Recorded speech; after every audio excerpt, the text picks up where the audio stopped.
महाराष्ट्र के governor CP Radhakrishnan जी, यहां के लोकप्रिय मुख्यमंत्री श्रीमान एकनाथ शिंदे जी, डिप्टी सीएम देवेंद्र फडणवीस जी, अजित पवार जी, राज्य सरकार के अन्य मंत्रीगण,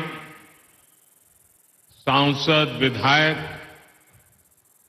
अन्य वरिष्ठ महानुभाव और महाराष्ट्र के मेरे प्यारे भाई और बहनों, महाराष्ट्राच्या देवी शक्तीचे 3.5 शक्तीपीठ तुळजापूरची आई भवानी, कोल्हापूरची महालक्ष्मी देवी, माहुरगडची जी आई रेणुका आणि बणीची सप्तशृंगी देवी यांना मी कोटी कोटी वंदन करतो.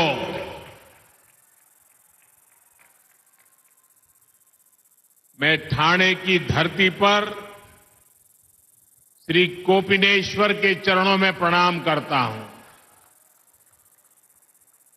मैं छत्रपति शिवाजी महाराज और बाबा साहब आंबेडकर को भी नमन करता हूं.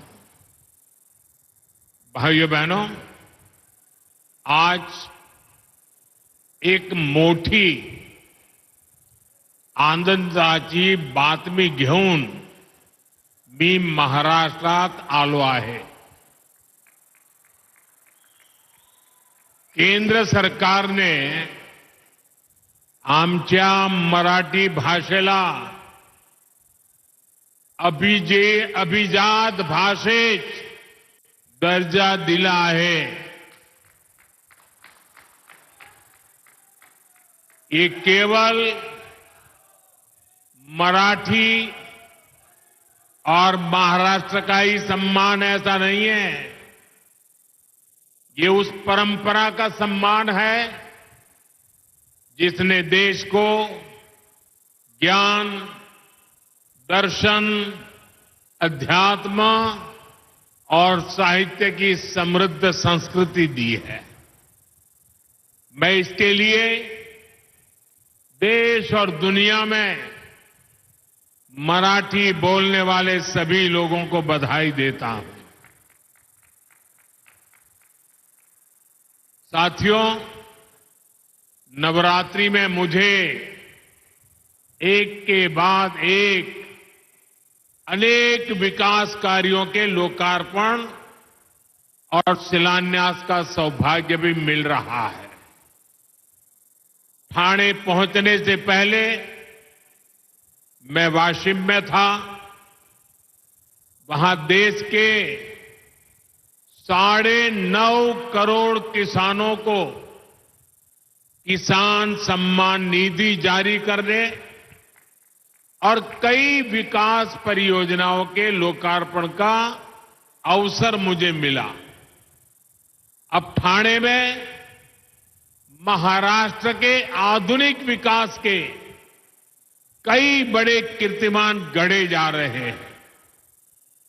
मुंबई एमएमआर और महाराष्ट्र के विकास की ये सुपर फास्ट स्पीड आज का दिन महाराष्ट्र के उज्जवल भविष्य की झलक दे रहा है.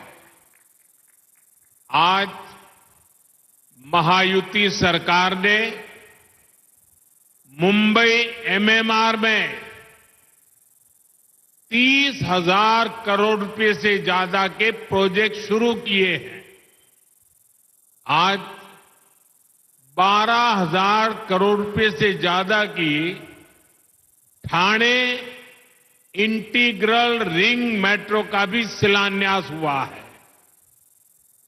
Navi Mumbai airport influence area यानी नैना प्रोजेक्ट छेड़ा नगर से आनंद नगर तक elevated eastern freeway, Thane municipal corporation का नया मुख्यालय, ऐसे कई बड़े विकास कार्यों का भी आज शिलान्यास हुआ है।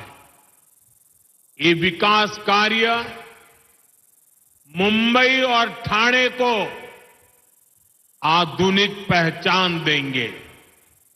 साथियों, आज ही आरए से बीकेसी मुंबई की एक्वा लाइन मेट्रो का शुभारंभ भी हो रहा है। इस लाइन का मुंबई के लोग काफी समय से इंतजार कर रहे थे।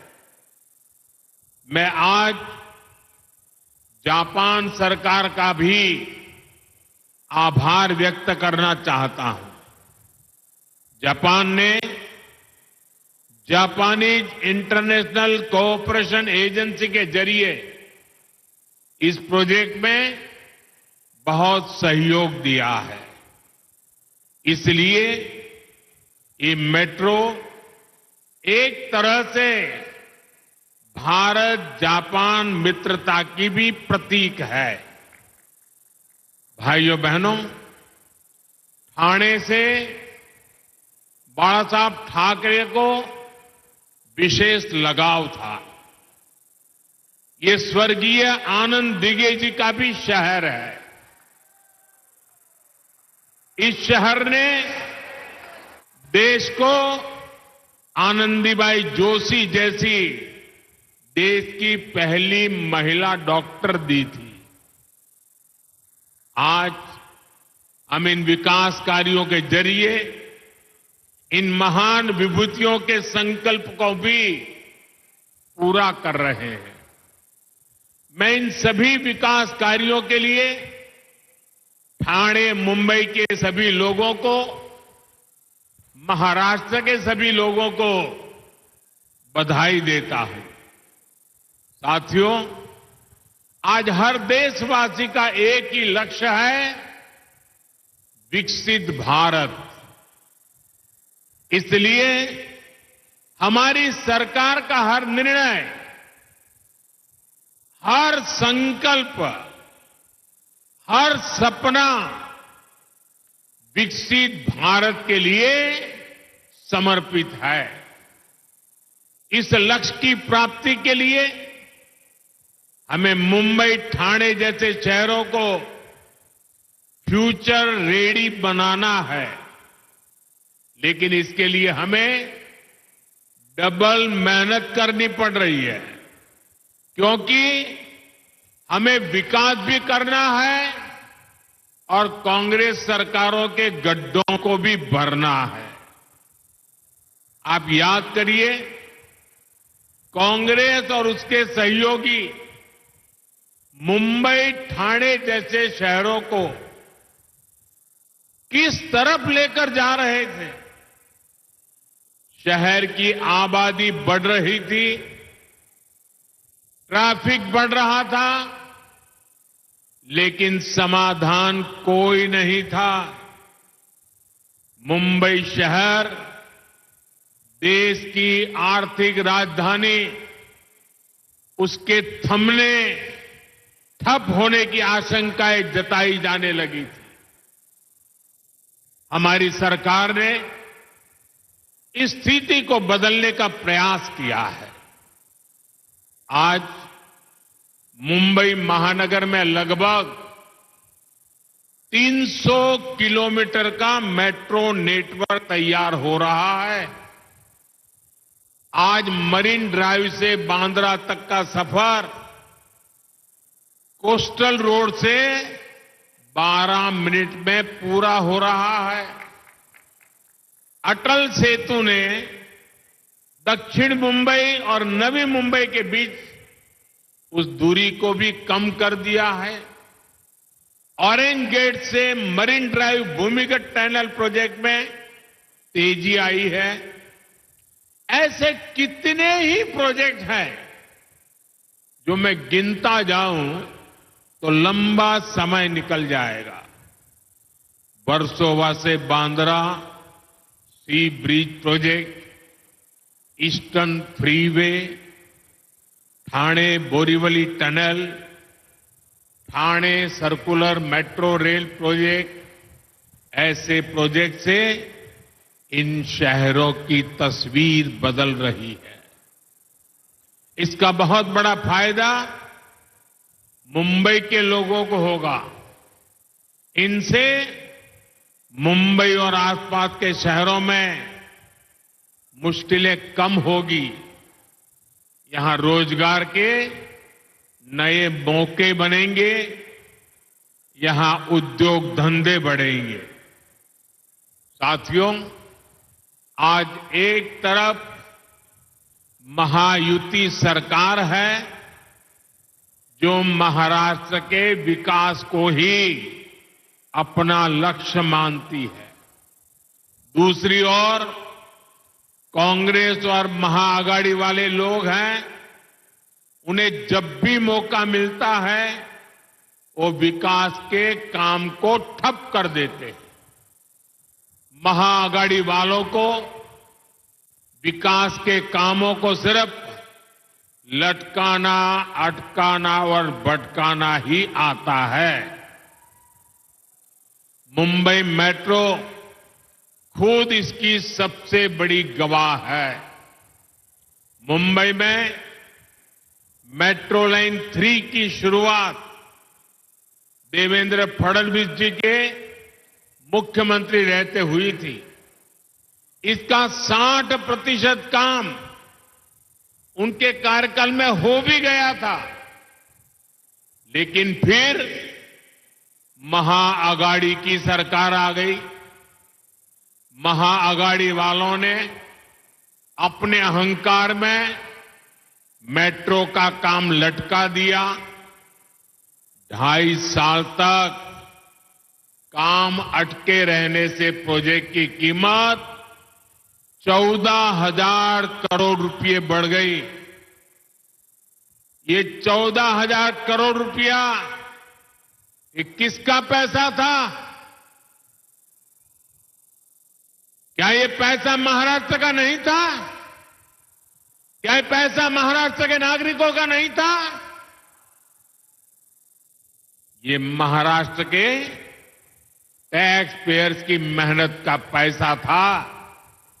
भाइयों बहनों, एक और काम पूरा करने वाली महायुति सरकार, दूसरी ओर विकास को रोकने वाले महाआघाड़ी के लोग। महाआघाड़ी ने अपने ट्रैक रिकॉर्ड से साबित किया है कि वो महाविकास विरोधी लोग हैं। इन्होंने अटल सेतु का विरोध किया था। इन्होंने मुंबई अहमदाबाद बुलेट ट्रेन को ठप करने की पूरी साजिश की। जब तक ये सत्ता में रहे, इन्होंने बुलेट ट्रेन के काम को आगे नहीं बढ़ने दिया।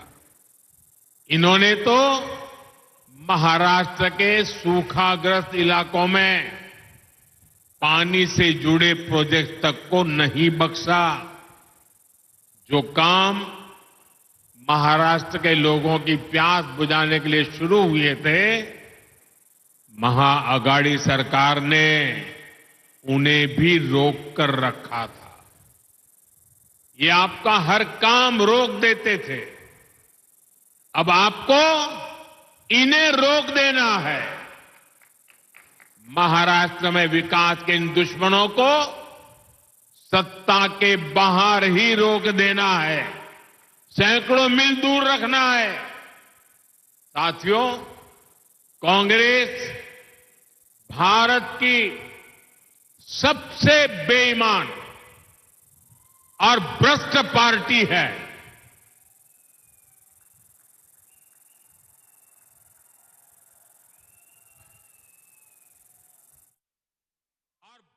पार्टी है।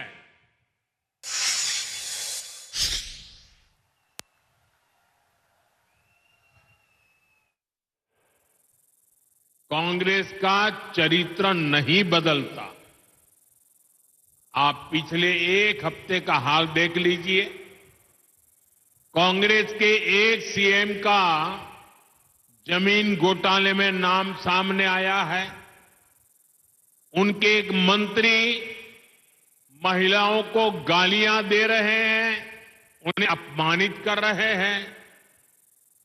हरियाणा में कांग्रेस नेता ड्रग्स के साथ पकड़े गए हैं। कांग्रेस चुनाव में बड़े बड़े वादे करती है, लेकिन सरकार बनने पर ये जनता के शोषण के नए नए तरीके खोजते हैं। आए दिन नए नए टैक्स लगाकर अपने घोटालों के लिए पैसा जुटाना, यही इनका एजेंडा होता है।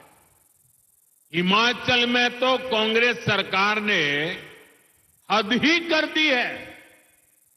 हिमाचल में कांग्रेस सरकार ने एक नया टैक्स लगाया है, आप कल्पना भी नहीं कर सकते। और इन्होंने क्या नया टैक्स लगाया है? उन्होंने नया टैक्स लगाया है टॉयलेट टैक्स। एक तरफ मोदी कह रहा है टॉयलेट बनाओ, और ये कह रहे हैं हम टॉयलेट पे टैक्स लगाएंगे। यानी कांग्रेस लूट और फरेब का एक पूरा पैकेज है। वो आपकी जमीन लूटेंगे, वो युवाओं को ड्रग्स के दलदल में धकेलेंगे, वो आप पर टैक्स का बोझ ला देंगे और महिलाओं को गालियां देंगे। लूट, झूठ और कुशासन का ये पूरा पैकेज, ये कांग्रेस की पहचान है। और याद रखिए, मैंने तो अभी सिर्फ पिछले कुछ दिनों की तस्वीर आपके सामने रखी है, और वो भी पूरी पूरी नहीं, क्योंकि समय का अभाव रहता है। कांग्रेस वर्षों से यही करते आई है। भाइयों और बहनों, महाराष्ट्र में इन्होंने अभी से अपना रंग दिखाना शुरू कर दिया है।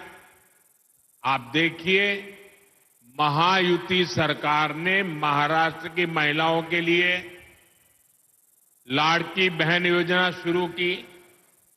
इसमें बहनों को 1,500 रुपया महीना और 3 एलपीजी सिलेंडर मुफ्त मिल रहे हैं।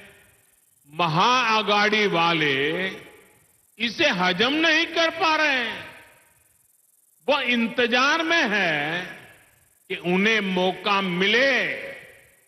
महायुति की सरकार को अगर मौका मिला, जो मिलने वाला नहीं है, सबसे पहला काम ये शिंदे जी पर गुस्सा उतारेंगे और शिंदे जी ने जितनी योजनाएं बनाई हैं, सब पर ताला लगा देंगे। महाआघाड़ी वाले चाहते हैं कि पैसा बहनों के हाथ में न जाए, लेकिन उनके दलालों की जेब में जाए। इसलिए हमारी माताओं बहनों को कांग्रेस और महाआघाड़ी वालों से जरा ज्यादा ही सावधान रहने की जरूरत है। साथियों, कांग्रेस जब सत्ता में थी तो अक्सर ये सवाल पूछा जाता था कि कांग्रेस को देश के विकास से क्या तकलीफ है। लेकिन जब से ये लोग सत्ता से बाहर गए हैं, इस सवाल का जवाब इन्होंने खुद दे दिया है। आज कांग्रेस के असली रंग खुलकर सामने आ गए हैं। कांग्रेस को अब अर्बन नक्सल का गैंग चला रहा है। पूरी दुनिया में जो लोग भारत को आगे बढ़ने से रोकना चाहते हैं, कांग्रेस अब खुलकर उनके साथ खड़ी है। इसलिए अपनी घोर असफलताओं के बावजूद कांग्रेस सरकार बनाने का सपना देख रही है। कांग्रेस जानती है कि उसका वोट बैंक तो एक रहेगा, लेकिन बाकी लोग आसानी से बढ़ जाएंगे, टुकड़े हो जाएंगे। इसलिए कांग्रेस और उसके साथियों का एक ही मिशन है, समाज को बांटो, लोगों को बांटो और सत्ता पर कब्जा करो। इसलिए हमें अतीत से सबक लेना है। हमें हमारी एकता को ही देश की ढाल बनाना है। हमें याद रखना है, अगर हम बटेंगे तो बांटने वाले महफिल सजाएंगे। हमें कांग्रेस और महाअघाड़ी वालों के मंसूबों को कामयाब नहीं होने देना है। साथियों, जहां जहां कांग्रेस के कदम पड़ते जाते हैं, वहां बंटाधार ही होता है। इन्होंने देश को गरीबी के गर्त में धकेला। इन्होंने महाराष्ट्र को तबाह किया, महाराष्ट्र के किसानों को तबाह किया। इन्होंने जिस किसी राज्य में सरकार बनाई उसे भी तबाह किया। यही नहीं, इनकी संगत में आकर दूसरी पार्टियां भी बर्बाद हो जाती हैं। जो लोग पहले राष्ट्रवाद की बात करते थे, वो अब तुष्टीकरण की राजनीति करने लग गए हैं। आपको भी पता है, हमारी सरकार वक्फ बोर्ड के अवैध कब्जों पर बिल लेकर आई है, लेकिन तुष्टीकरण की राजनीति में कांग्रेस के नए नए चेले वक्फ बोर्ड क्या हमारे बिल का विरोध करने का पाप कर रहे हैं। ये कहते हैं वक्फ के अवैध कब्जों को हटने नहीं देंगे। यहां तक कि कांग्रेस के लोग वीर सावरकर जी के लिए अपशब्द बोलते हैं, उनका अपमान करते हैं। कांग्रेस के चेले तब भी उनके पीछे खड़े रहते हैं। आज कांग्रेस ऐलान कर रही है कि जम्मू कश्मीर में आर्टिकल 370 फिर वापस लागू करेंगे और कांग्रेस के चेलों की बोलती बंद है। नया वोट बैंक बनाने के लिए विचारधारा का ऐसा पतन, कांग्रेस की ऐसी जी हुजूरी, कांग्रेस का भूत जिसके भी भीतर घुस जाए उसका यही हाल होता है। साथियों, आज देश को, महाराष्ट्र को एक ईमानदार और स्थिर नीतियों वाली सरकार की जरूरत है। ये काम केवल बीजेपी और महायुति सरकार ही कर सकती है, आगे बढ़ा सकती है। ये बीजेपी है जिसने देश में आधुनिक इंफ्रास्ट्रक्चर भी खड़ा किया और सामाजिक इंफ्रास्ट्रक्चर को भी मजबूत बनाया है। हमने हाईवेज, एक्सप्रेसवेज, रोडवेज और एयरपोर्ट्स के विकास का भी रिकॉर्ड बनाया है और 25 करोड़ गरीबों से बाहर भी निकाला है। अभी हमें देश को और बहुत आगे लेकर जाना है। मुझे विश्वास है, महाराष्ट्र का एक एक नागरिक इस संकल्प के साथ खड़ा है, एनडीए के साथ खड़ा है। हम साथ मिलकर महाराष्ट्र के सपनों को पूरा करेंगे। इसी विश्वास के साथ मैं फिर एक बार आप सबको सभी विकास की परियोजनाओं के लिए, विकास के ढेर सारे कामों के लिए बहुत बहुत बधाई देता हूं। मेरे साथ बोलिए भारत माता की, भारत माता की, भारत माता की। बहुत बहुत धन्यवाद। आपका संबोधन पूंजी के रूप में प्रेरणा का स्रोत बना रहेगा। मैं हृदय की गहराइयों से आपके प्रति आभार प्रकट करती हूं। धन्यवाद।